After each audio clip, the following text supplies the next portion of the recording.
Ótimo. Estamos no ar.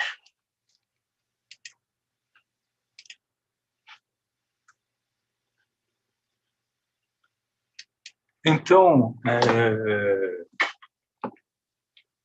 assim, por mais que a gente pratique, por mais que a gente estude, não tenha dúvida de que todos nós erramos, né?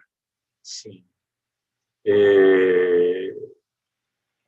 O aprendizado, ele é um processo contínuo de construção, onde você vai construindo e, às vezes, você precisa retornar às bases e rever os seus próprios alicerces. Tá? Então, independentemente de hoje eu pensar de uma determinada forma, e estar dando aula para vocês com o conhecimento que eu tenho, nesse momento, o conhecimento que eu tenho nesse momento, pode ser que daqui a 10 anos eu fale, não que tudo estava errado, isso não existe. Tá? Não existe nem na ciência, tudo errado não existe. Mas pode ser que alguns pontos tenham que ser revistos. E é normal, e faz parte do processo. Faz parte do processo para mim, faz parte do processo, creio que para o mestre, faz parte do processo para cada um de vocês ao longo de suas vidas. Então, nós estamos o tempo todo se aprimorando e aprendendo. E, se por um acaso, em algum momento, isso não estiver mais acontecendo, quer dizer que você já esclerosou, né? Já não consegue aprender mais, não consegue construir mais. Então, é melhor trocar de corpo, né? Morre esse daqui e vem um novo que me dê possibilidade de continuidade. Tá? Então, por que eu estou dizendo isso? Eu estou dizendo porque você não deve acreditar em tudo que eu falo. Porque eu posso estar errado também. E, se por um acaso tiver algo que conflite com o conhecimento seu, independentemente de eu estar aqui dando esse treinamento, ou de estar dando um curso, você pode me puxar em privado e daí eu coloco a questão para o grupo e a gente debate prós e contras, e pode ser que eu mude de opinião também. Por que não? É assim. É simples desse jeito. A gente bate, conversa, põe os argumentos, e se os argumentos forem válidos, a gente muda também. Perfeito?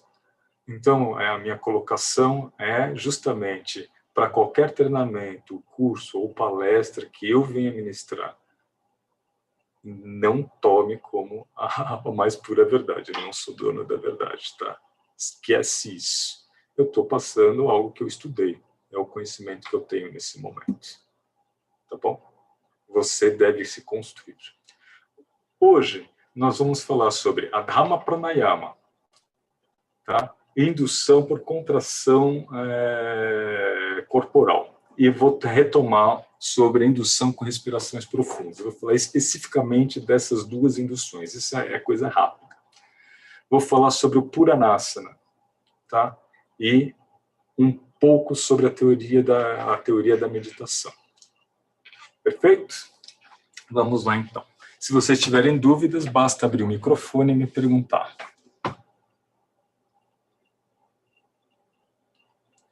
Eu tenho 3 telas aqui. Eu tenho uma à minha esquerda, tenho o meu computador à direita e uma grande na minha frente. Então, pode ser que em alguns momentos eu não esteja olhando diretamente para a câmera. Tá? É porque eu estou lendo ou estou acompanhando alguma coisa numa outra tela. Provavelmente aquilo que eu estou projetando para vocês. Então, vamos lá.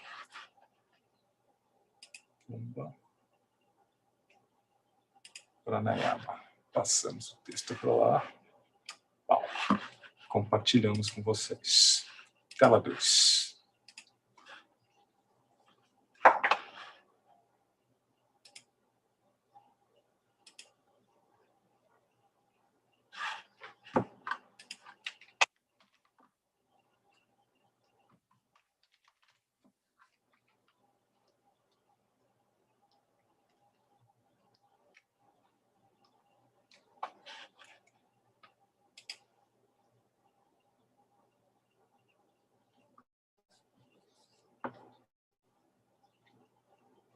Fica tranquilo, relaxa que o texto é gigante, ele já está com quase 1000 páginas, tá? Então, demora mesmo para ele fazer a pesquisa. O computador fica bobinho, tá?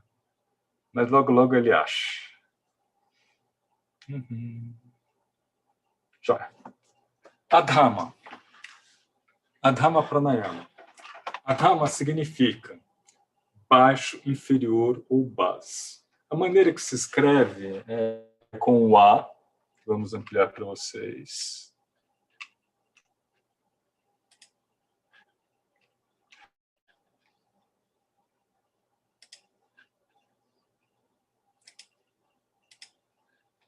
A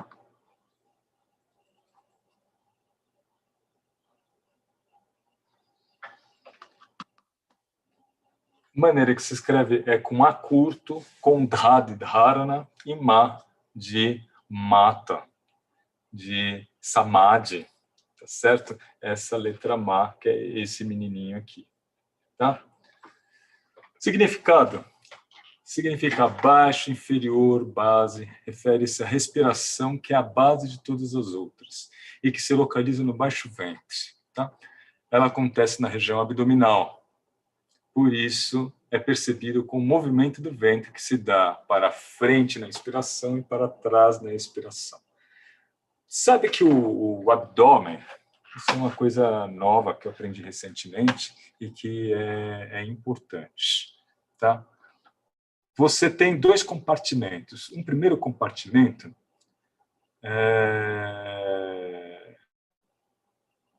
é formado pelo tórax. E o tórax, ele funciona como um êmbolo, né? Sabe uma seringa? Que você tem um êmbolo? Tá? É uma parte gasosa, tá certo? Então, as leis que regem o funcionamento do tórax são as leis de Boyle. Lembra? P1 vezes V1 igual a P2 vezes V2. Pressão e volume têm relação diretamente proporcional. Quando a pressão aumenta, o volume acompanha, e assim sucessivamente. Isso é muito comum no mergulho, né? Nas pessoas que mergulham, você tem uma pressão atmosférica, depois de 10 metros você tem 2 atms. O que acontece com o volume do ar que está dentro do pulmão? Ele é comprimido, tá certo? Então, mas isso não acontece nas vísceras. Por quê? As vísceras, principalmente o peritônio, ele é embebido por líquido. Tá? Então, vamos dar uma olhada nisso. Peritônio.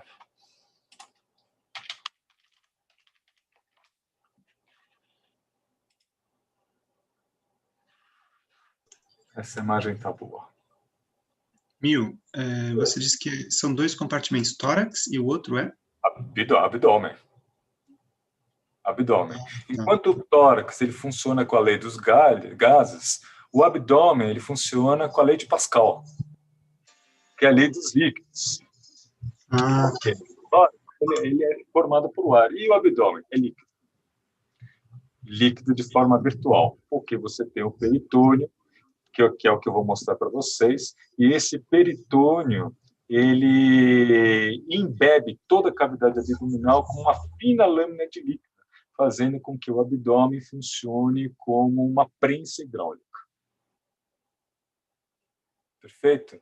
Então, toda vez que você comprime o abdômen na inspiração e na expiração, toda a pressão que você põe sobre ele, ela é transmitida igualmente para o abdômen inteiro, inclusive para a coluna. Por isso que, por exemplo, quando você faz um Padahastasana, recomenda-se que você contraia o abdômen, né?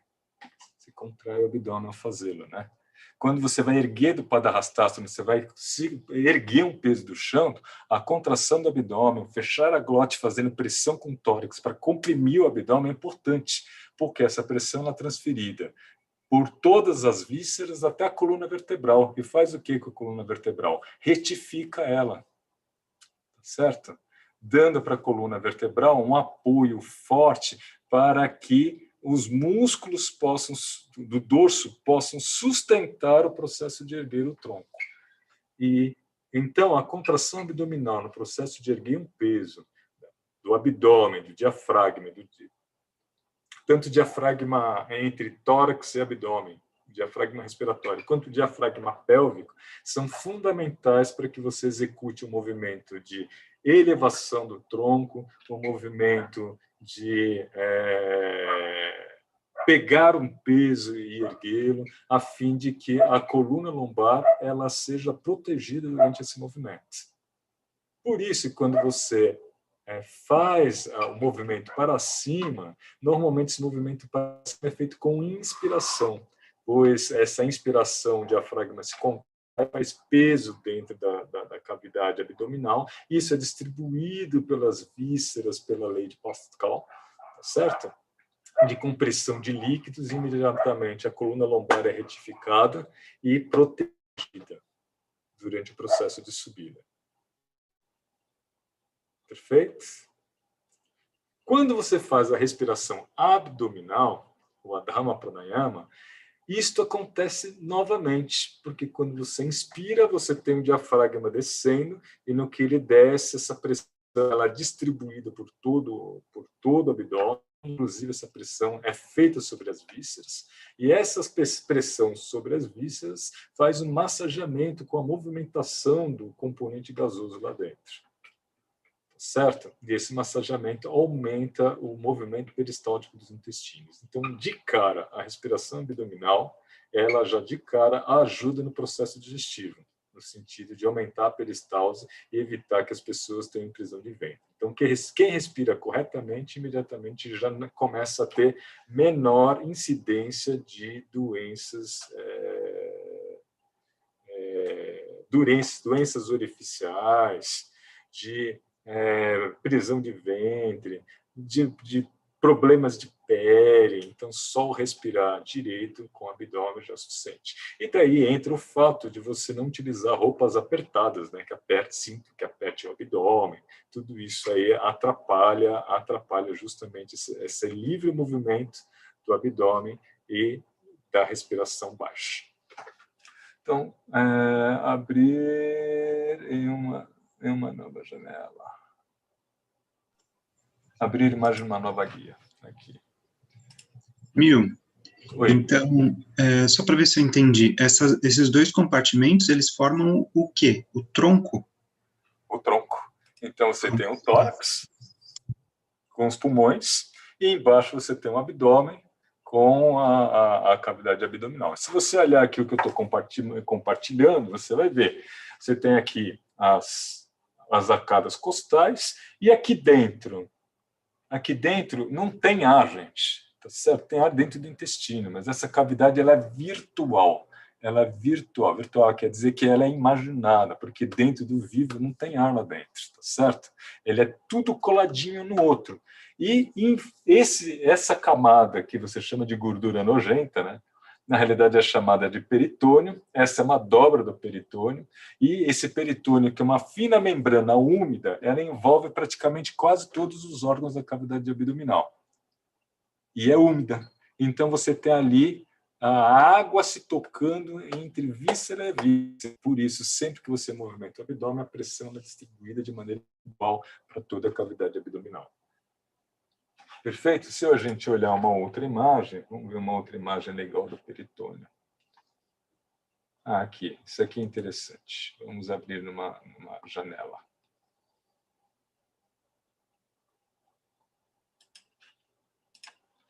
É tudo pequenininho, credo. Tá. Como você pode ver, ó, todos os órgãos, ó, em volta deles, ele tem uma fina camada que envolve e que faz pregas, olha, que é o tal do peritônio, que é responsável justamente para que na cavidade abdominal você tenha o funcionamento da lei de Pascal. Tá? Então você tem, é como se fosse uma seringa. Para trás do êmbolo é ar, para baixo do êmbolo é líquido. Se você põe a ponta ali e aperta, você vai ter a lei de Pascal aí funcionar. Perfeito? Joia.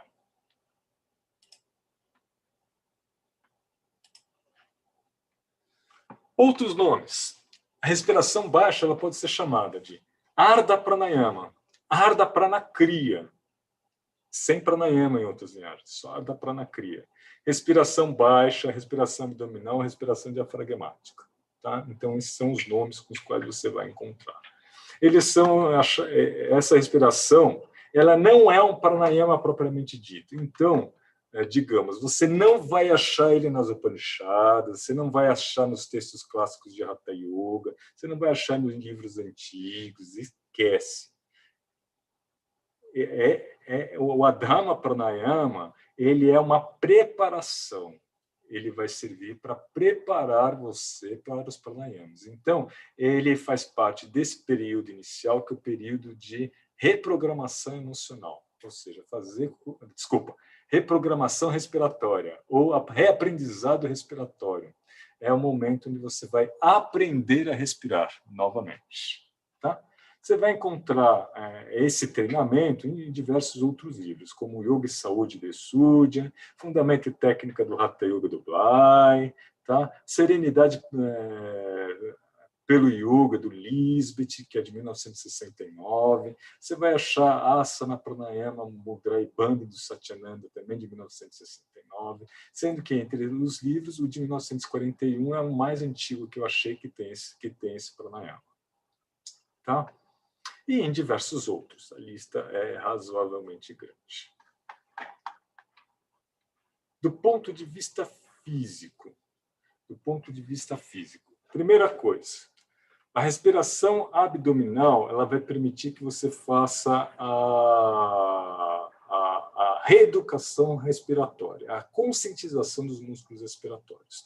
Aqui, no Adhama Pranayama, o principal músculo respiratório que você vai se conscientizar é o diafragma.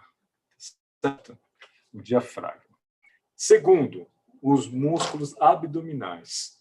O oblíquo interno, o externo e principalmente o transverso do abdômen.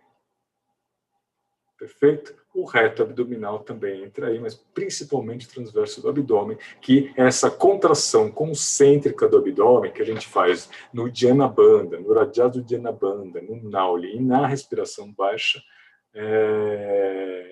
O transverso do abdômen, ele é um dos principais músculos trabalhados, que é justamente o que se chama de core. Tá? O core, ele é composto principalmente pelo transverso abdominal. Ok? Como eu já estava dizendo, a respiração baixa, ela promove no seu corpo um massageamento das vísceras. Tá? E esse massageamento das vísceras aumenta o peristaltismo. Outra coisa que ele faz é a compressão das veias sanguíneas que nós temos no abdômen. Então, vamos compartilhar algumas imagens.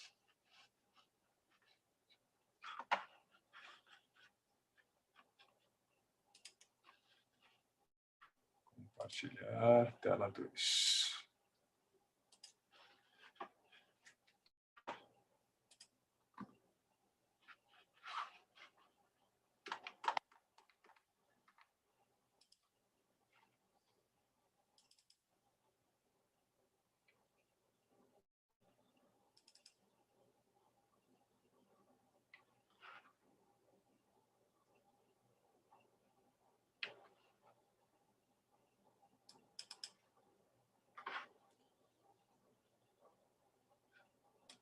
Primeira imagem. Esse cara aqui, a gente já deve ter visto o diafragma, uma visão de cima dele. Então, você percebe que sua contração vai fazer com que o movimento seja para cima, para baixo, e o abdômen vai responder pela lei de Pascal, para frente e para trás. O movimento se dá desta forma. Perfeito? Então, essa primeira imagem é uma imagem aí do nosso amigo diafragma. Você vai perceber que aqui, olha, já na entrada do coração, você tem essa veia subindo, que é a veia cava. E a veia cava, ela tem válvulas. Ó. Aqui é na entrada do coração. Aonde? Na entrada no átrio direito. Certo? No átrio direito. Ok? Também vai ter, pela parte superior, que não mostrado aqui, as veias pulmonares, trazendo a veia cava superior, trazendo o sangue vindo do pescoço e da cabeça para dentro do átrio direito também. Perdão, estou errando aqui. Ok? Muito bem. Vamos para outra imagem.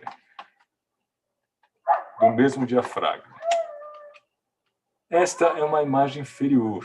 E você vai perceber que, junto a ela, aqui você vai ter a passagem do estômago. E isso daqui, o que é, professor? Isso daqui, tá certo? Isso daqui é a passagem para a veia cava. Então, nesta região vai ter o fígado, dessa região aqui do lado de cá nós vamos ter o baço. Tá? E aqui temos a artéria aorta passando. A respiração abdominal tem pouquíssima influência sobre a artéria aorta, tá?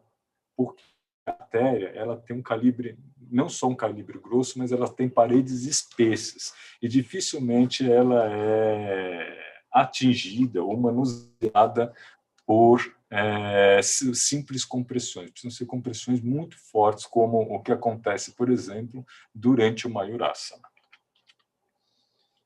Joia. Outras visões do diafragma, aqui visto pelo tórax, né? Mas o que eu quero que você veja, principalmente, é esta imagem aqui. Volta. Esta aqui.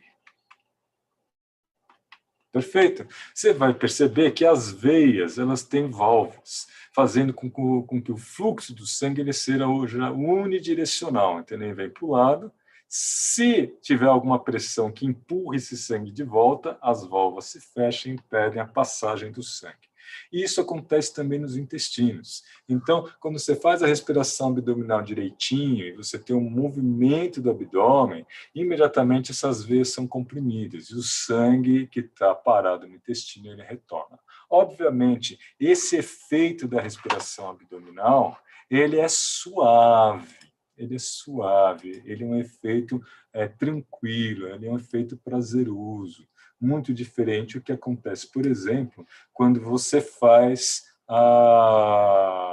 o Dhyana Bandha, quando você faz o Nauli. Quando você faz o Nauli, a compressão sobre a veia ela é intensa, tá certo? Fazendo com que todo o sangue aquecido do abdômen seja jogado na circulação sistêmica, para dentro do coração, e do coração novamente para a circulação. E esse sangue que vem dos intestinos, ele é quente, ele é quase 1 grau acima da temperatura da pele. Então, se sua pele ela tem a temperatura de 36 a 36,8, dentro do intestino a temperatura é de 37,5, certo? Por isso, quando você faz a respiração abdominal durante um tempinho, ou o Dhyana Bandha, ou o Nauli, você vai sentir o quê? Calor. Um calor profundo. Okay? Esse aquecimento que você tem durante a execução do Nauli provém justamente do retorno do sangue.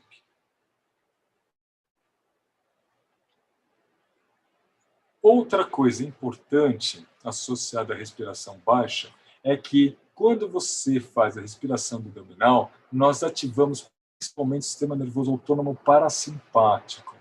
O sistema nervoso autônomo parasimpático ele está associado a estados de descontração, ele está associado à salivação, ele está associado a melhora no movimento intestinal, ele está associado a vasodilatação periférica, ele está associado a estados de descontração e de sono. Estados esses que você vivencia, por exemplo,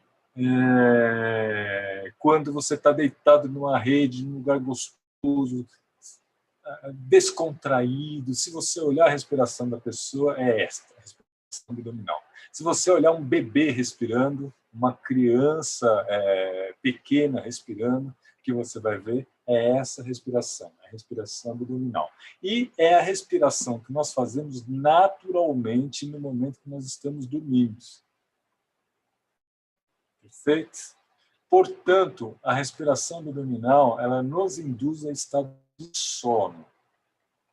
Por isso, o melhor horário para a realização da respiração abdominal é no período da noite, e quando você ensinar o seu aluno a respiração abdominal, do ponto de vista prático, você vai pedir para ele treinar de 5 a 10 minutos à noite na hora de dormir, o que vai ajudar o seu aluno a descontrair, que vai ajudar a ele aquecer as extremidades do corpo, que vai ajudar o seu aluno a forjar uma excelente noite de sono.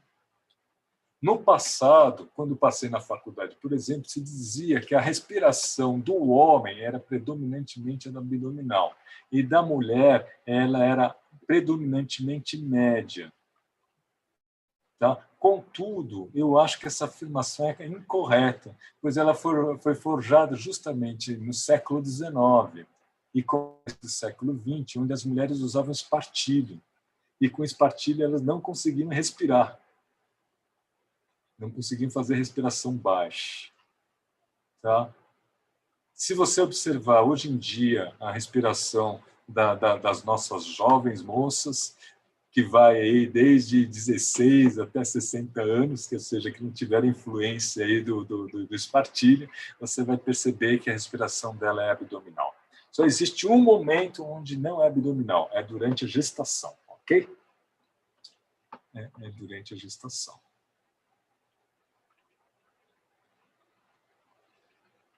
Então, outra coisa interessante é porque a respiração abdominal ou a pranayama, como ela reduz o tônus simpático, ela também vai ser uma das técnicas que já de cara, se bem treinada pelos seus alunos todos os dias, de 5 a 10 minutos, todas as noites antes de dormir, já vai auxiliá-lo no processo de redução do estresse e de redução da pressão arterial. Tá? Não é para substituir a medicação, ele é um coadjuvante. Tá?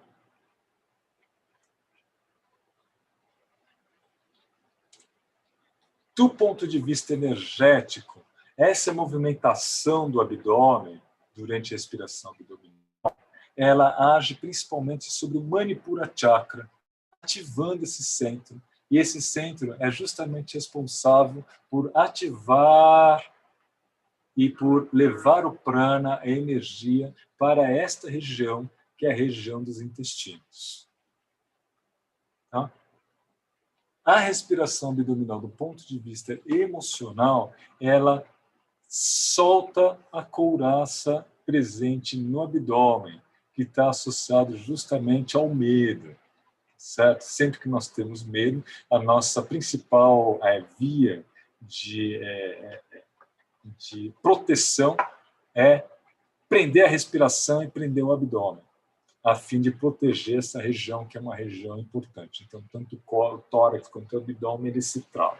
Então, a liberação da respiração baixa, ela vai promover apaziguamento das emoções, redução dos medos e dos traumas associados com o medo. Ok? Milton, tenho aqui uma questão.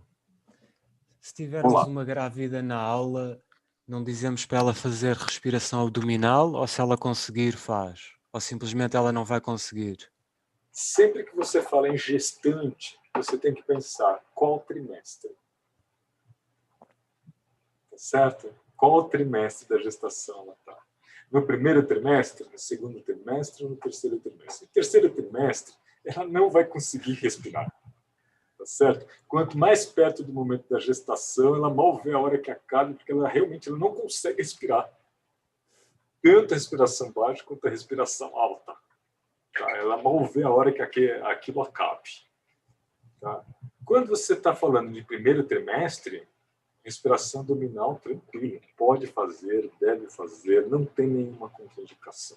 No segundo trimestre da gestação, ela vai determinar. Normalmente no começo ainda dá, quando vai chegando mais perto do sétimo mês, ela já não vai conseguir fazer tão bem a respiração abdominal. Daí o treino da respiração média é melhor. Mas do ponto de vista contraindicação, nenhuma. Ok, obrigado. Tá? Nem absoluta, nem relativa. Diferente do Nauli. Do Nauli você tem compressão. O Nauli, ele é abortivo. Você não deve dar um Nauli. Nem Nauli, nem Rajasuddhana Banta. Ok? E já agora em relação à invertida, há algum problema? sabe, se você olhar os artigos, ninguém tem muita noção se tem ou não. Tá? Eu tô lendo um livro que ele é gigante. Ele traz a quantidade de pesquisas que aquele cara leu, assim, é impressionante. E mesmo ele fala assim, olha, as pesquisas são inconclusivas. Algumas dizem que é um problema, outras dizem que não é um problema. Tá? Meus colegas gineco falam que a invertida ela mais aumenta o fluxo sanguíneo na artéria uterina do que diminui, que seria um grande problema para a gestante. A diminuição do fluxo sanguíneo na artéria uterina e levar à hipóxia do útero com problemas para o embrião, certo? Tá? E isso realmente não acontece. Realmente não acontece. Então, na nossa linhagem, o que vai determinar a executar a invertida ou não executar é a própria gestante. Tá? Ok. Normalmente, até o meio do segundo trimestre, elas fazem felizes, principalmente se elas já estão acostumadas a fazer Sirsasana. Tá certo? Daí para frente, é muito comum elas mesmas dizerem, não, deu para mim. Vou fazer aqui um Viparita Karanyasana, que para mim tá de boa. Tá? A minha esposa fez até o 7º, 8º mês, por exemplo. Para ela ver. Tá? Mas se ela já não faz invertida sobre a cabeça, você não vai dar. Por quê? Não pela invertida, mas pela queda. Claro. Claro. Ela cair, batendo o dorso, batendo o abdômen no chão, mesmo no começo da gestação, não é uma coisa muito boa. Não é algo que a gente queira. Ok? Ok, obrigado. Uma pergunta sobre essa parte muscular também, aproveitando. E diástase? As mulheres que têm diástase podem fazer Nauli? Tentar? Quanto tempo? Porque, na verdade, tem uma fraqueza muscular ali na região, né? Mas tem contraindicação? A principal contraindicação seria o Nauli. Sabe? Porque quando você faz um Nauli, você usa os oblíquos. E a diástase é a abertura da bainha do reto. Então, quando você faz um Nauli e puxa os oblíquos, você tem a tendência de aumentar a diástase. A diástase do reto. Ok? Agora, a respiração abdominal não é contraindicação. Não tem problema algum. Ela pode fazer sem medo de ser feliz. Yeah. Milton, desculpa, só para confirmar, eu tinha visto na internet, em algum lugar, a recomendação contrária, então eu só quero confirmar se eu ouvi certo. O Nauli não deve ser feito quando existe diástase, é isso? Não deve ser feito quando existe diástase de reto. Ok, muito obrigada. Nem hérnia abdominal, certo?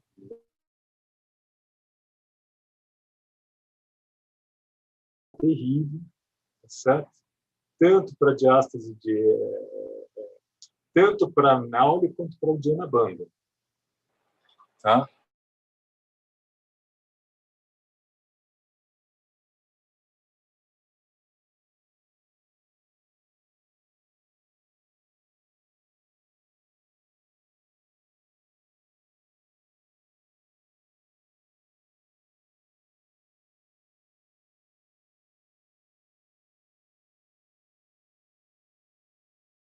Você justamente esgarça aí a metástase. Milton, acho que você travou para todo mundo. Sim, travou para todo mundo. Verdade. Eu ouvi Perdi o finalzinho da explicação. Eu ouvi perfeito.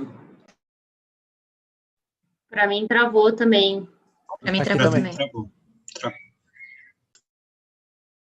Charles já está em outro plano, então ele escuta. Eu e o Milton, a gente faz uma conexão, gente. Desculpa, né?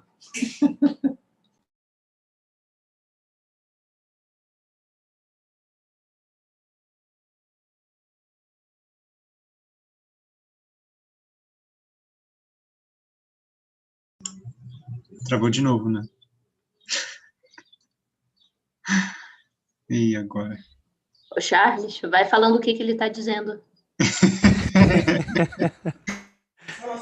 Gente, então, a cavidade abdominal... Peraí, que o meu também aqui telepaticamente não deu uma travada. Peraí.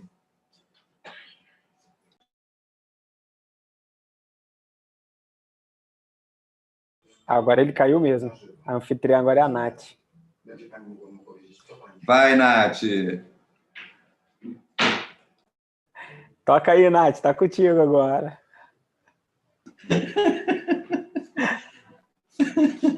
Temos duas Natálias aí.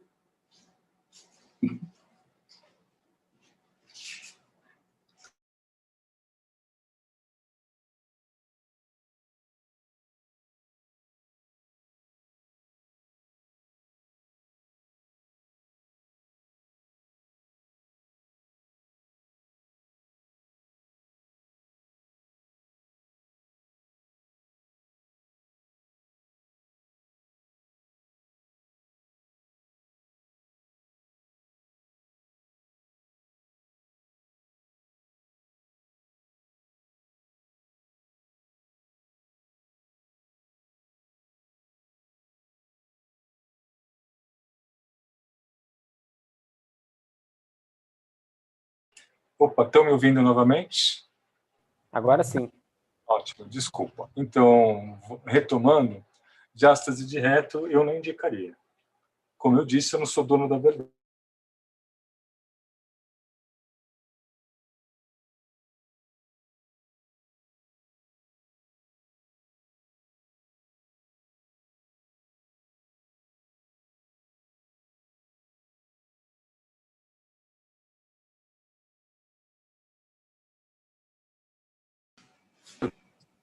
Estou ouvindo perfeito, João. Perfeito? É. De onde essa pessoa... Aqui tá travando. É só pro Xaxá mesmo.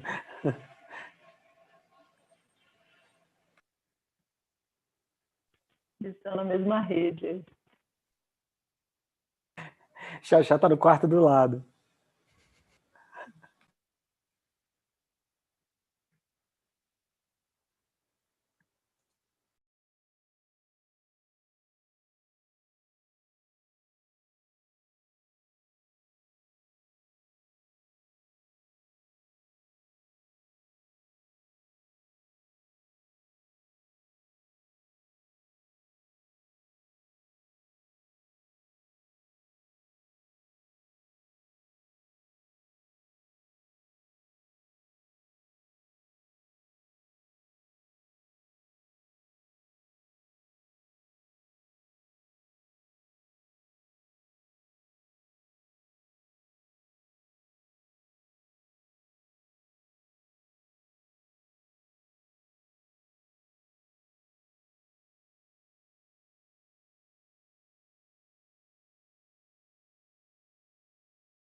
Agora você está sem som, 1 minuto.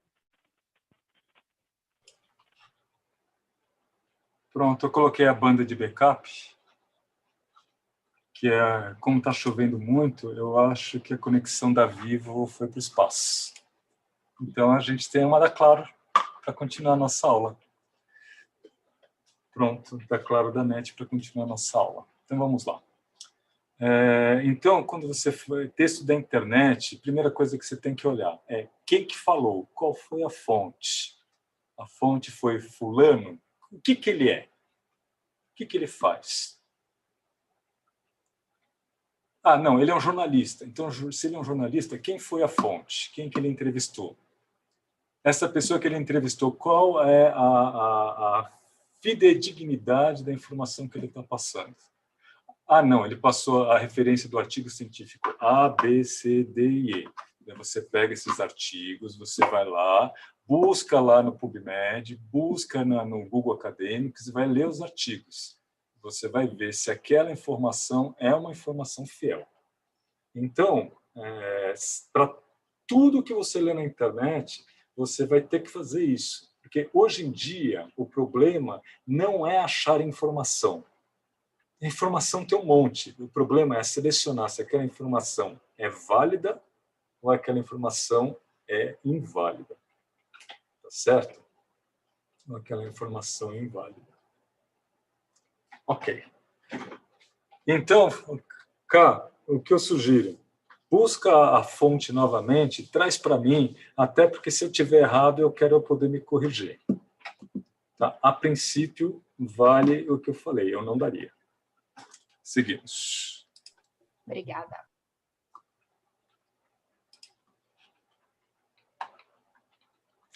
Então, resumindo os efeitos para a gente passar para a próxima técnica. Antes, a técnica respiração abdominal ao inspirar o abdômen vai para fora, ao expirar o abdômen vem para dentro. Basicamente é isso. Você pode acrescentar várias visualizações, tanto com relação ao chakra, quanto com relação a dentro do abdômen tem um balão que se expande quando você inspira e que esvazia quando você expira. Tá certo? É importante o seu aluno colocar a mão no abdômen e sentir o movimento do abdômen para cima e para baixo quando você respira. Eu sugiro normalmente que você, essa primeira semana, você faça o seu aluno respirar deitado com os joelhos flexionados, em Suara Shavasana. Alguém sabe o que quer dizer Suara?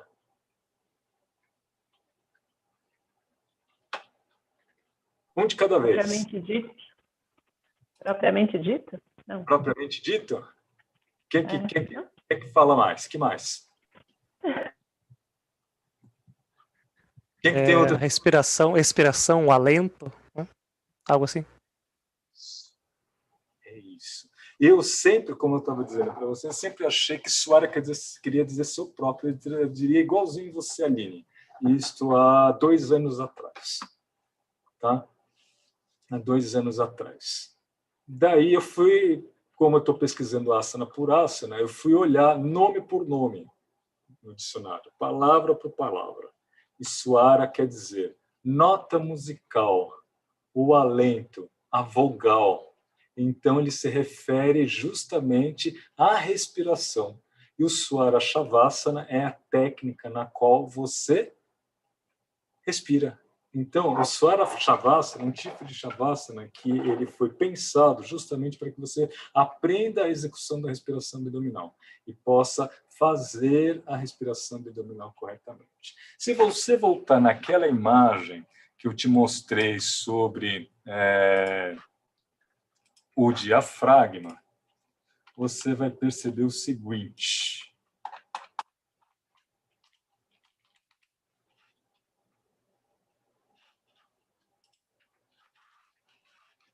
Você vai perceber o seguinte. Aqui. Onde nasce o diafragma? Nas costelas, tá certo? E na coluna lombar. Como que é a coluna lombar de uma pessoa? Tá certo? Como que ela é? Ela é reta ou ela é curva? E essa curva está para frente ou está para trás? Está para dentro do abdômen? Está para dentro do abdômen. Certo? E quando ela está para dentro do abdômen, o pilar de origem do diafragma, que é aqui, ó, tá vendo? Perto do tendão central, ele se encurta. Ou seja, a capacidade de movimentação desse diafragma ele é muito menor quando você está em pé do que quando você está sentado em Vajrasana, do que quando você está deitado, do que quando você está deitado em Suara Shavasana. Quando você faz Suara Shavasana com os joelhos flexionados unidos, os pés afastados, a coluna fica perfeitamente ereta. E você tem um espaço amplo para a movimentação do diafragma, e isso permite que seu aluno perceba com facilidade o movimento do abdômen. Ok? Milton, eu tenho uma pergunta também em relação à respiração baixa. Principalmente vendo essa foto, a questão me aumenta, né, dentro da cabeça. A gente, quando faz a respiração abdominal, principalmente como é ensinado e passado para nós, a gente sempre fala do abdômen para frente. Mas existe uma parte da respiração que é para as costas, não tem?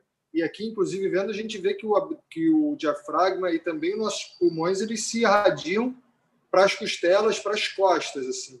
E eu mesmo fazendo a respiração, eu sinto que, às vezes, eu inspiro e, quando eu inspiro mais profundamente, eu sinto as costas se ampliando para trás. Isso não deve ser ensinado? Tem, mas daí não é respiração baixa, é respiração média. Ah, tá. Ok? Entendi, Respiração ok. média, respiração baixa.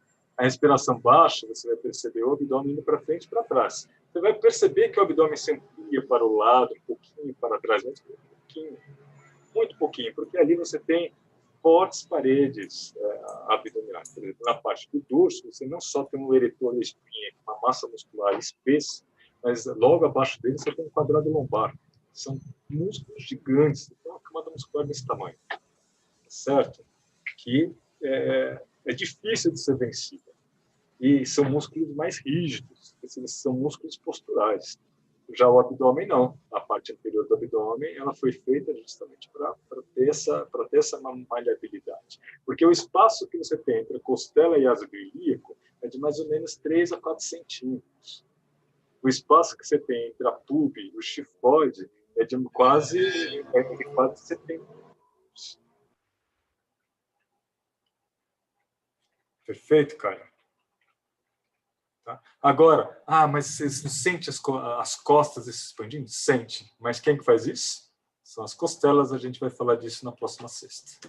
Perfeito, obrigado. Perfeito? Então, efeitos. Produzir sono profundo e revitalizador. Liberar tensões emocionais, principalmente associadas com medo. 3. Tratamento ou como coadjuvante na hipertensão e para dessobrecarregar o coração. 4.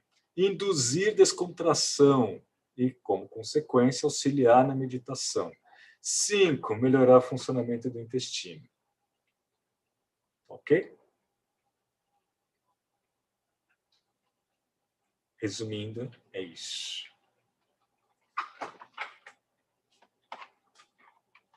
Contraindicação. Olha, não há contraindicação. Tá? A contraindicação absoluta para a respiração abdominal não há.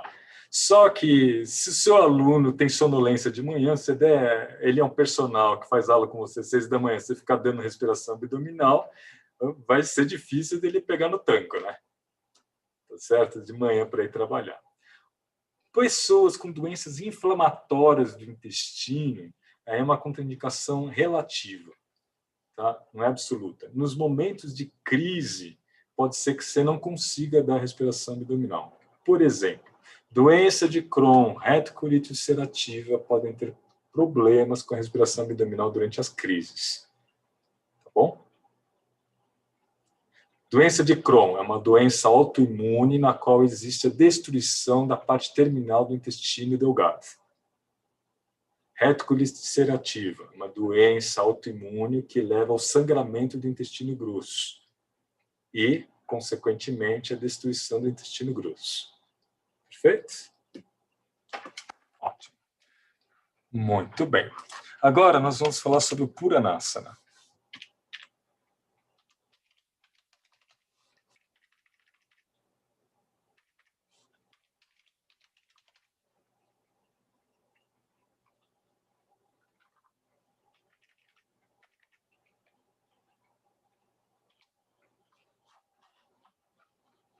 Vamos localizar.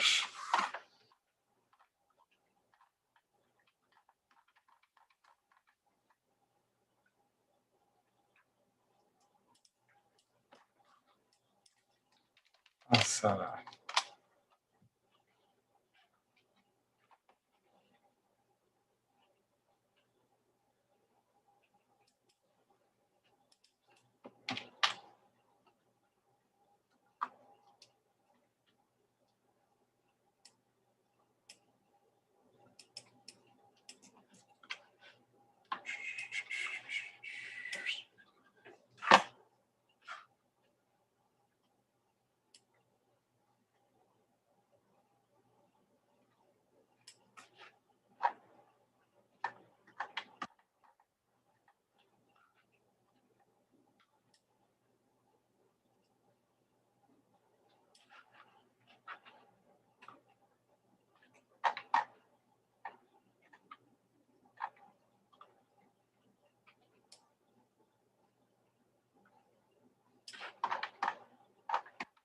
Olha, achei.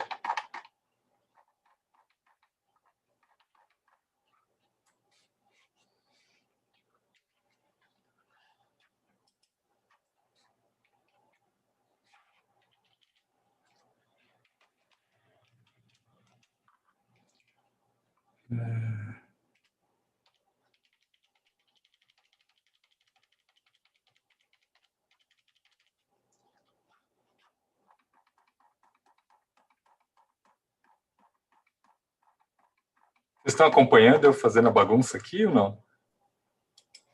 Sim. Ufa. Ai, ai, ai.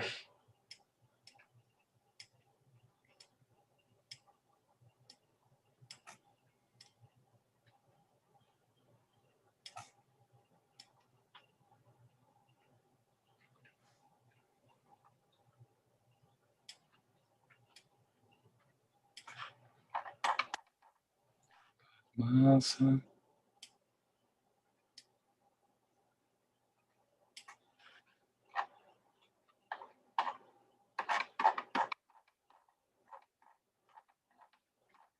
Está localizando, né? Está perto já.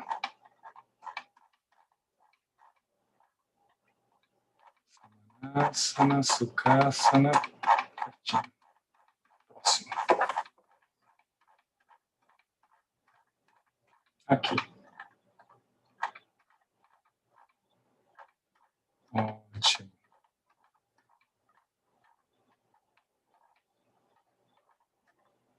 Puranasana. Estamos aí. Posição mais antiga.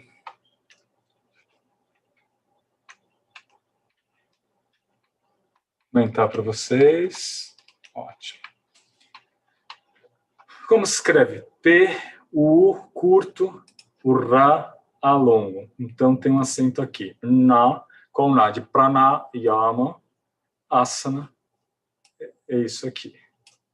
Puranasana. O termo Purana se refere à antiguidade. Algo que pertence ao tempo antigo ou aos ancestrais. Este asana também pode receber o nome por ser a primeira posição que sentamos no solo quando somos bebês. Isso eu tirei do Monier Williams, tá? Então, quando você olha uma criança sentada no solo, ela não cruza as pernas, já percebeu? Criança bem pequena, quando ela começa a sentar, ela sempre senta com os joelhos estendidos. Possivelmente, o nome Puranasana, ele vem daí, certo? É a primeira posição que nós sentamos. Não necessariamente porque ela é a posição mais antiga na qual se senta. Ou até pode ser. Outros nomes. Ele pode se chamar Purasana. Quem? Caio Miranda, no livro Hatha Yoga dele, A Ciência da Saúde Perfeita, usa o nome Purasana. Também ele utiliza o mesmo nome no livro da Libertação pelo Yoga, de 1960. Tá? Outro nome, Prarambika Stiti. Tá? A linhagem do Satyananda usa esse termo. Ela faz parte de um conjunto de asanas de treinamento inicial do praticante, que é chamada de Pavana Muktasana. Existem 3 séries de Pavana Muktasana. Mais simples, tem um asana chamado Prarambika Stiti, que é o nosso Puranasana. Okay?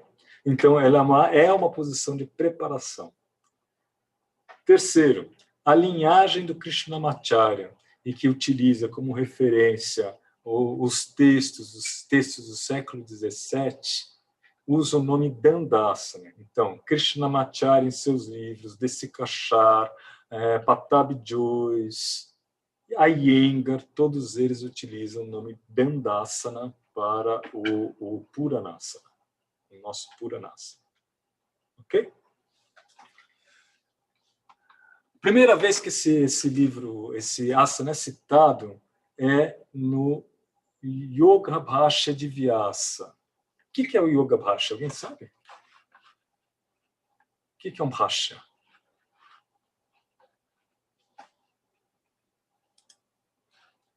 Vamos lá. O que é um Bhashya? Eita! Ô, turma, não é para esquecer as suas raízes. O fato de você você dar aula do método de Rose não quer dizer que você não deva estudar os textos antigos, ok? Então, Racha não é comentários? Comentários, perfeito. Comentários. Muito bem, André. Comentários. Então, o principal comentário do Yoga Sutra de Patanjali é de um cara chamado Vyasa, que não se sabe exatamente quem é. Tá? Vyasa quer dizer compilador. Tá? Então, qualquer pessoa que faz uma compilação é Vyasa. Eu sou Vyasa, estou compilando um monte de informação. Tá? Meu ensinamento não é original como o de Patanjali, ele é principalmente um comentário, tá? Um bhashya. Tá? A primeira vez que o Puranasana aparece é com o nome de Dandasana, e é justamente no comentário de Vyasa, que é no século IV depois de Cristo. Ok?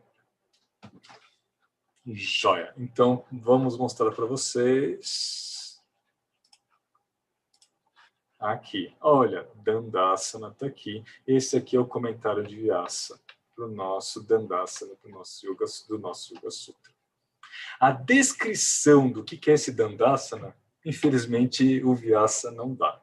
Quem dá é um outro cara que viveu no século VIII e que fez um comentário do comentário. Comentário de comentário é chamado Vivarana. Não é a Vivara que faz loja, não, tá? Vivarana. Baixo no telefone até isso. Não, é o comentário do comentário. Quem foi esse cara do século VIII que fez esse comentário do comentário? Quem sabe? Tá cagado. Quem sabe? Um de cada vez. Jaque, fecha seu som aí, Jaque. Você abriu sem querer seu som. Ô, Jaque. Tá, foi Shankaracharya, um dos principais comentaristas de Patanjali, no caso um comentário foi Shankaracharya. Shankaracharya, pela primeira vez, entre o século VII e o século VIII, descreve esses asanas do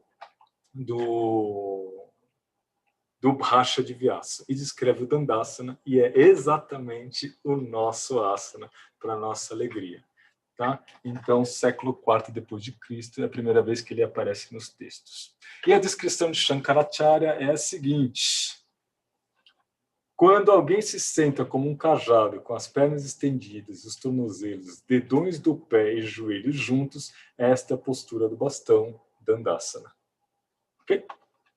Mais para frente, ele é descrito nesses livros aqui, no Lachana Yoga, no Asana Pranayama, no Prontuário Amado de 1969, tá? Nas Meninas da Anatomia, da Kaminoff Matthews, Amy Matthews, ok?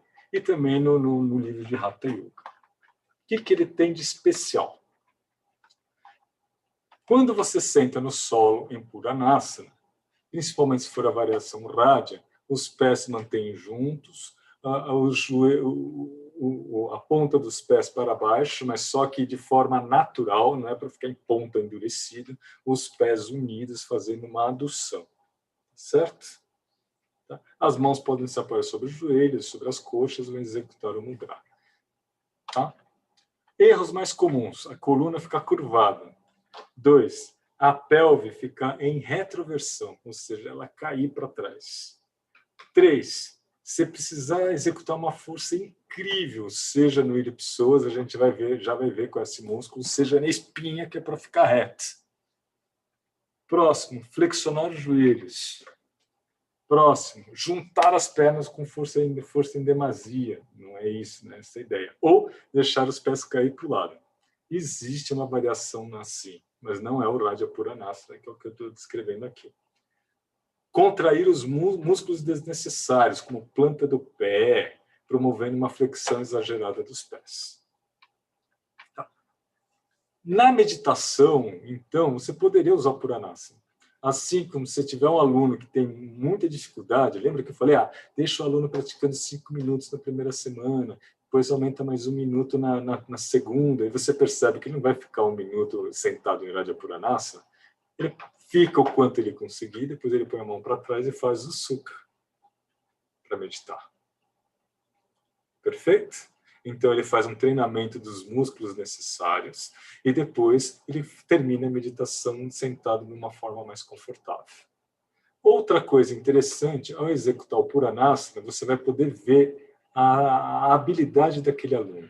A habilidade é, o quadril ele fica retinho, ele fica caído para trás. A coluna fica curva ou ela fica reta? Ela fica reta com o quadril caído para trás ou não? Ele tem flexibilidade para manter a coluna ereta naturalmente? Ele consegue sentar com os discos no solo ou não consegue? Tá? Aí você já vai determinar se ele vai precisar treinar força no ilho-psoas, se ele vai precisar alongar o glúteo máximo, se ele vai precisar fortalecer os músculos do dorso. Tá ok? Joia. Ação sobre os músculos. Vamos lá, vamos pegar os principais músculos.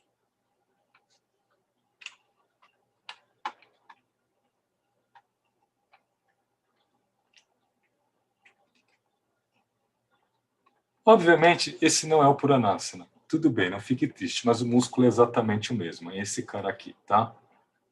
Esse músculo do dorso, você pode dizer que é o eretor da espinha. Tá? E o eretor da espinha ele é importantíssimo para a colocação da coluna nessa posição ereta, nessa posição retinha. Tá? Se esse eretor da espinha está fraco, o que vai acontecer? A tendência da coluna lombar curvar e o quadril se projetar para trás. Um negócio que a gente chama de caída da pelve ou anteversão exagerada da pelve. Tá certo? Joia.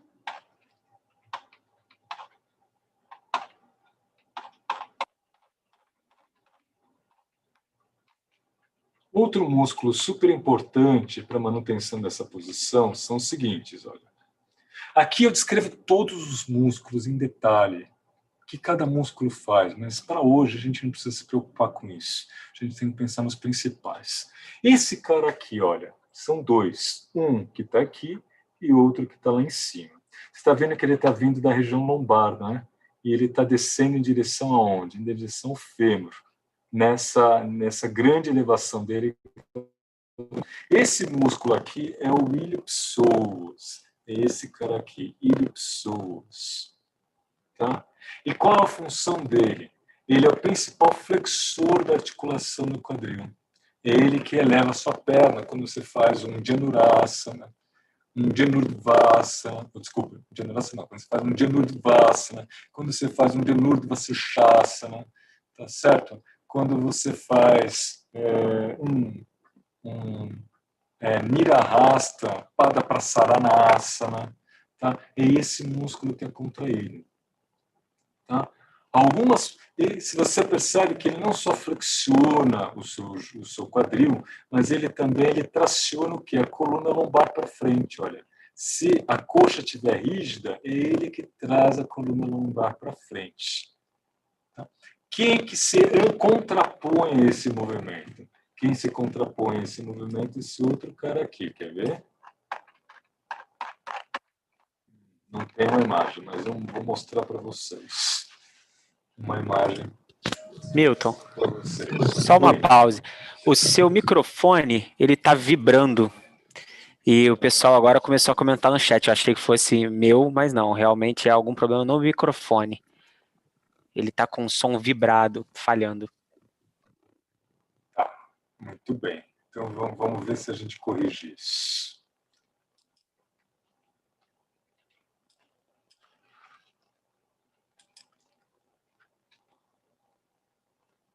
Melhor assim? Para mim ficou melhor. Vamos ver o pessoal no chat o que eles comentam. Só que eu vou ter que falar mais alto. Não, mas a voz ficou boa. Tá legal assim.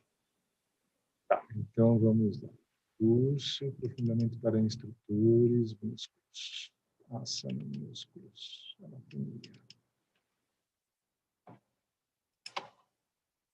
Aqui do Padarhastasana é muito parecido. Vamos ver. Vou pegar esta imagem do Padarhastasana.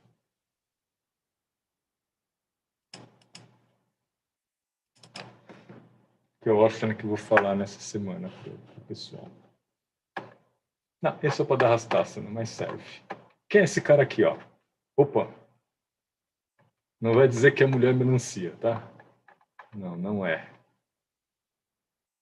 Ufa, apareceu. Então, esse é um Padarastasana, mas o músculo que a gente precisa para o Puranasana ser alongado é o mesmo. Esse cara aqui, quem é? É o glúteo maior? Isso, glúteo máximo. Glúteo máximo. Máximo. Glúteo máximo, ele é o principal extensor. Aí, aquele outro cara. Que outro cara, professor? William Pessoas, que a gente estava falando. Esse cara aqui é o principal flexor. Então, eles têm movimentos antagônicos. Então, para um aluno que tem dificuldade de sentar em Puranasana, você vai precisar fazer o quê? 1, fortalecer iliopsoas e 2, alongar glúteo máximo.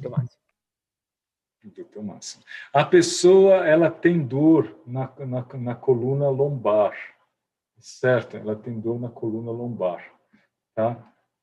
Essa dor na coluna lombar, se ela é promovida pelo aumento da lordose, e isso precisa ser corrigido, o que você vai precisar fazer? Fortalecer os músculos abdominais para retificar a coluna vertebral. Porém, se você fortalecer os músculos abdominais, que ficam aqui, sem alongar o iliopsoas, o que acontece? Você não vai ter resultado. Então, você fala, precisa fortalecer os músculos abdominais para melhorar a lordose lombar e melhorar a dor, seja por hérnia, seja por protusão da região lombar. E daí você pega da Vajralyasana, você acha que vai melhorar ou você acha que vai piorar? E por quê? Você vai acabar levando mais pressão para a lombar, né? Não vai levar descontração para o iliopsoas. Isso. Exato. Quando você faz Vajralyasana, você contrai. O principal músculo trabalhado não é o abdominal, é o iliopsoas. Então, você tá dando o Vajralyasana para fortalecer o abdômen, ele age menos no abdômen do que no iliopsoas. E daí você tem seu aluno piorando da dor das costas. Primeiro, você tem que começar o trabalho com os abdominais, ou seja, com os Merudandasanas, ou seja, com o treino de abdominais com quadris flexionados. Joelhos flexionados, mão na orelha, leva os cotovelos no abdômen, leva os cotovelos nos joelhos, ou leva a testa nos joelhos, ou leva o cotovelo no joelho, ou leva outro cotovelo no outro joelho do outro lado. Tá certo? É desta forma. E daí você isola o iliopsoas e age só sobre o músculo abdominal. Daí você vai ter o seu aluno melhorando na dor na região lombar. Perfeito?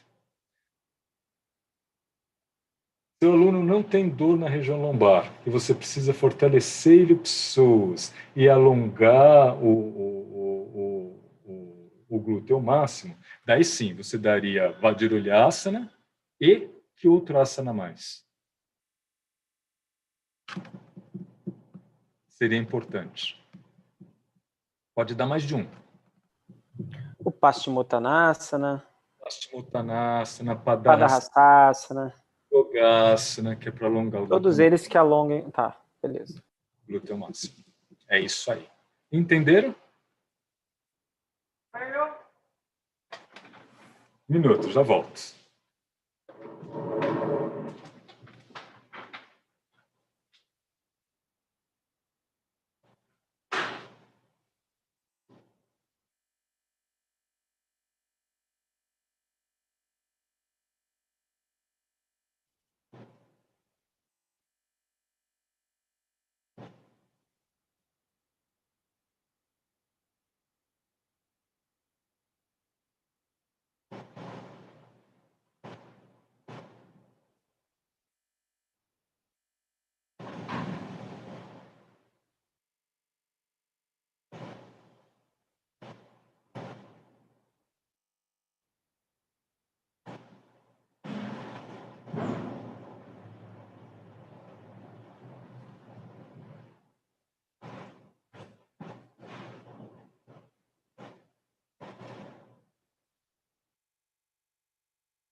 Perfeito. Também, outro grupo de músculo importante é esse outro cara aqui, ó, que são os adutores, tá?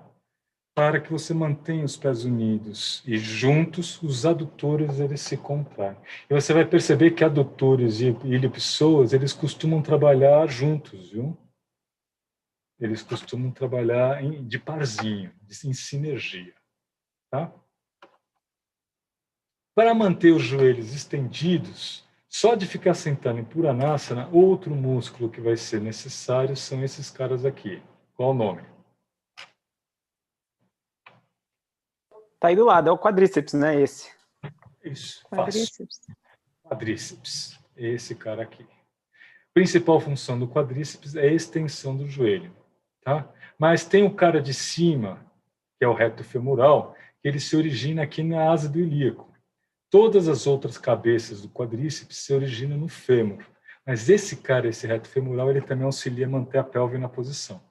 Então ele vai ser importante. Iliopsoas e quadríceps, ele vai ser e o reto femoral, que é uma parte do quadríceps, ele vai ser importante em praticamente todas as posições sentadas. Ok? Joia.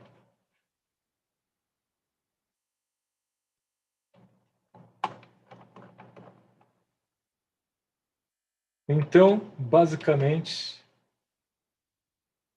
do ponto de vista muscular, é isso que a gente encontra com relação a essas posições.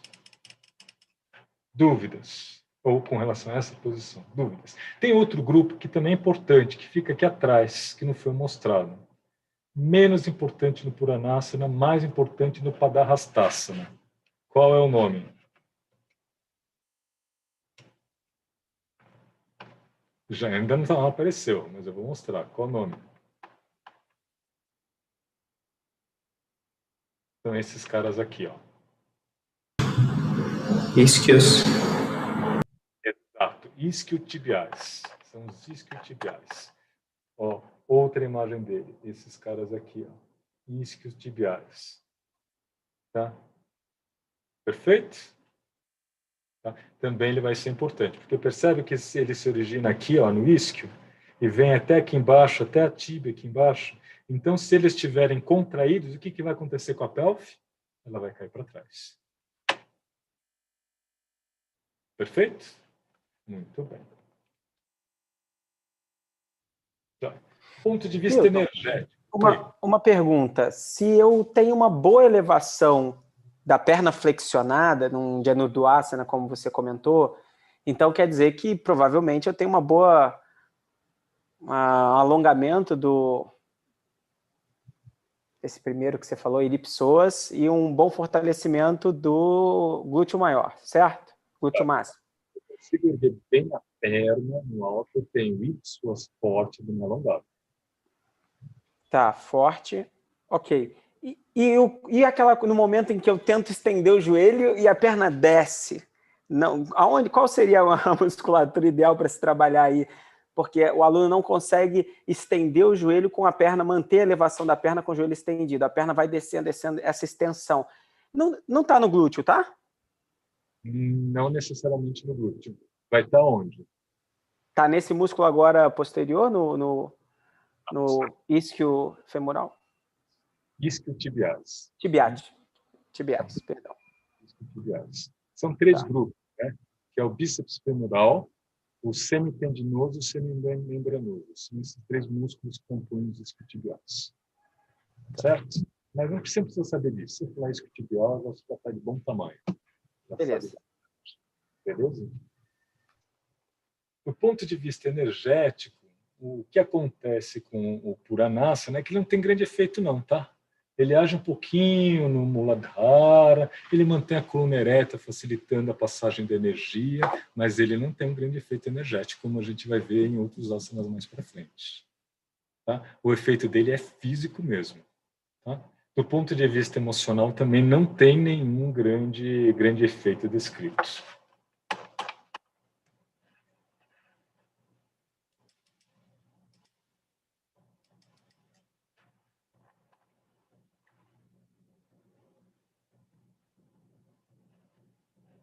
quando você faz o Puranasana, então antes da pessoa ser induzida antes da pessoa fazer a respiração propriamente dita, você pode dar uma indução. Você pode pedir para ela visualizar o asana perfeito. Então a pessoa ela senta, está toda torta, né? Agora fecha os olhos. Imagina como é que é o asana perfeito. Imagina como você vai fazê-lo daqui a 2, 3 meses. Imagina qual é o ângulo da articulação, imagina quais são os músculos que estão alongados, imagina ela bela, perfeita, confortável. E agora imagina que essa posição é um molde e que você, ao longo das semanas, vai cabendo dentro dele. Tá certo? Também você pode pedir para ela visualizar os músculos respondendo a essa solicitação. O que seria isto? Seria qual o músculo que está contraído? Qual o músculo que está tenso? Qual o músculo que não está contraindo corretamente? Então, procure visualizar o eretor da espinha, deixando a sua coluna reta, os glúteos aumentando de comprimento, a pelve se encaixando, os isquiotibiais respondendo logo a seguir com maior flexibilidade. Agora, qual o músculo que mais te chama atenção? É aqui no quadril, então focaliza a atenção lá. Imagina o que? Azul ou laranja? Azul. Laranja. Contração. Aqui, iliopsoas? Tá, no lateral, fortalecimento, ok. Fortalecimento. Então, laranja no iliopsoas. Certo? Ou o músculo respondendo cada vez com mais força. Quanto à visualização esotérica, você pode visualizar a ação dele sobre o Muladhara, por exemplo, pedindo para, ao sentar, a pessoa sentir o contato do chão com a pelve, com o períneo. Tá? Perceber que do chão parte uma energia de cor avermelhada, que sobe para dentro da pelve e ativa esse centro de energia, que vai se tornando ou ganhando uma forte coloração dourada, como se fosse o sol, por exemplo. E daí essa energia, tal qual um filete de luz tão fino como um fio da aranha, que parte da base da coluna em direção ao topo da cabeça. E conforme você vai ficando nessa posição, ele vai se tornando cada vez mais brilhante, mais intenso, mais luminoso. Seriam 2 tipos de visualizações esotéricas para essa posição. Efeitos. Fortalece quem? Flexor do quadril, iliopsoas. Fortalece quem? Adutores. Fortalece quem? Pectíneo. Junta ele junto nos adutores. Ele tem dupla função, de adutor e de flexor. O eretor da espinha. E o reto do abdômen também ele é contraído durante a manutenção da posição. Um pouquinho. Tanto que eu nem coloquei. Alonga quem? Glúteo, principalmente máximo. Isquiotibiais, de maneira leve. Então, você percebe que mesmo a própria posição, ela já trabalha os músculos que você precisa para ficar nela. Beleza? Indicação. Quando que se indica? Indica para aqueles alunos que não possam sentar em outros dhyanas. Que tem, por exemplo, lesões nos joelhos. Ou quando você quer treinar especificamente esses músculos no aluno. O eretor da espinha, o iliopsoas e o glúteo máximo. Tá? Ou quando você está sentado com as pernas cruzadas durante um longo período e você quer descansar. Você estende e senta elegante, né? Senta feito gente grande, não senta torto. Para fazer o seu samyama. Senta bonito até que o movimento das pernas, as pernas descansam, o movimento nervoso retorna às pernas. Tá certo? Contraindicação. Pessoas que tenham protusões discais, hernias de disco, podem sentir dor e desconforto nesse asana. Por quê? Por quê? Quem pode me dizer? Porque a contração do elipsoas vai tracionar para frente? É isso, Aline. É isso. Inteligente. É isso. E quanto mais forte o iliopsoas, maior vai ser a curvatura lombar, maior vai ser a dor dessa pessoa ao longo do tempo. Perfeito? Ótimo. Muito bem.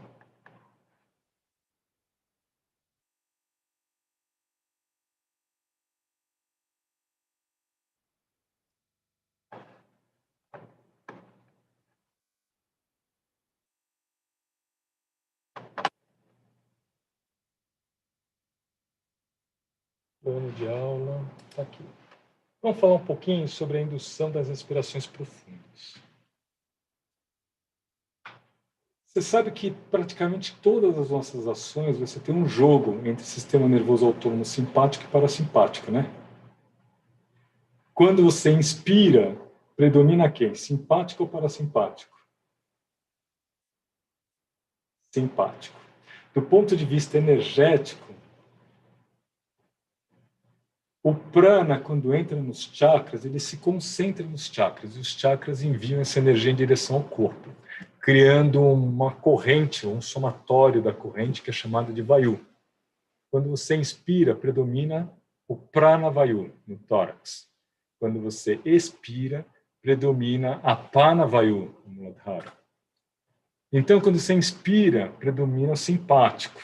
Quando você expira, predomina o parasimpático.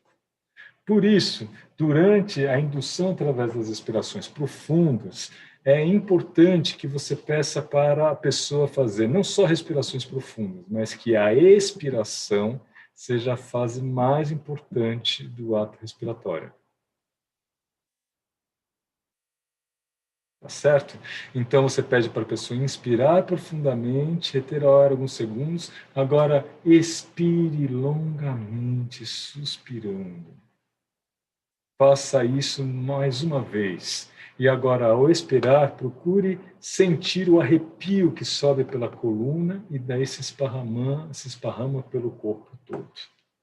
Faça uma terceira respiração longa profunda e, ao expirar, perceba que sempre que você quiser chegar a um estado de descontração super profunda, bastará você fazer 3 respirações e imediatamente você atingirá esse estado.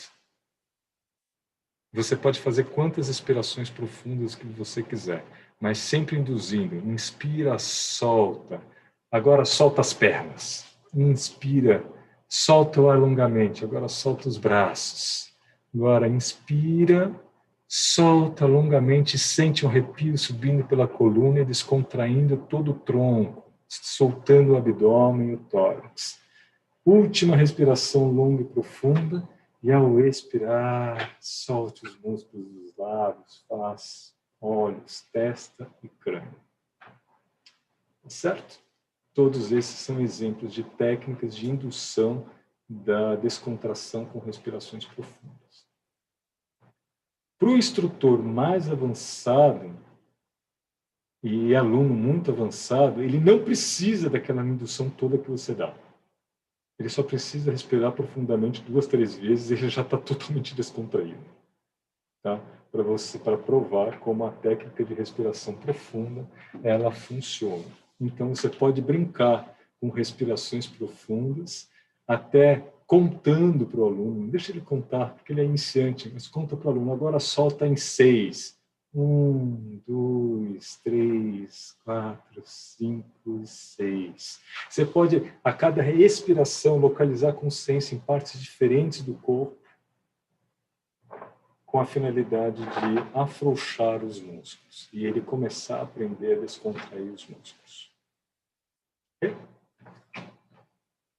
O da contração corporal é muito parecido, mas só que você vai pedir para ele contrair os pés e solta.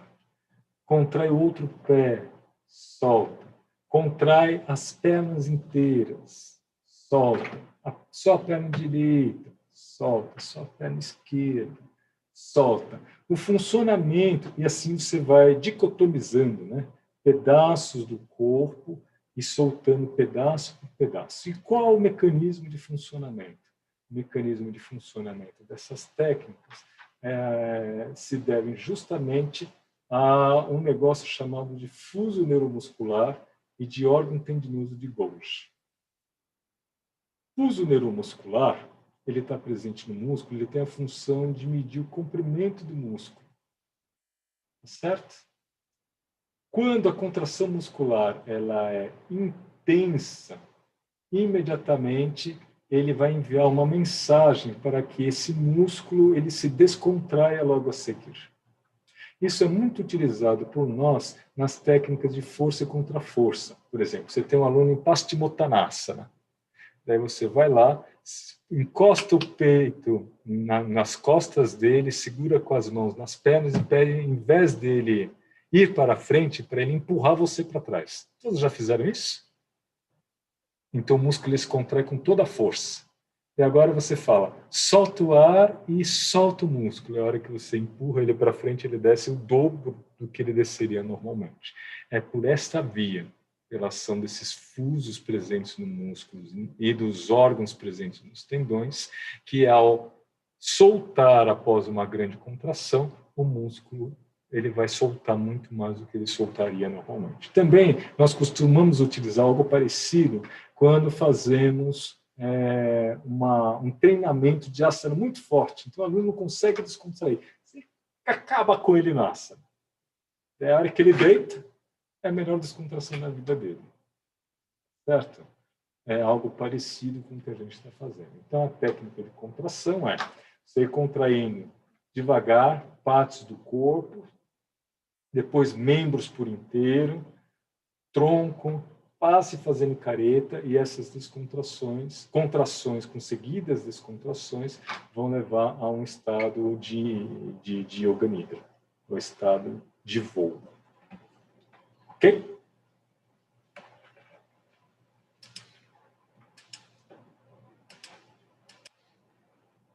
Joia. Eu acho que a gente vai parar por aqui. A gente deixa para a próxima aula, a aula de meditação, eu já começo com ela. Que já são 4h40, e eu acho que a cabecinha de vocês já está com muita informação. Então, na semana que vem, a gente começa com o tema meditação direto, tá certo? Para que vocês venham com esse tema com a cabeça fresca, não com a cabeça cansada. Combinado?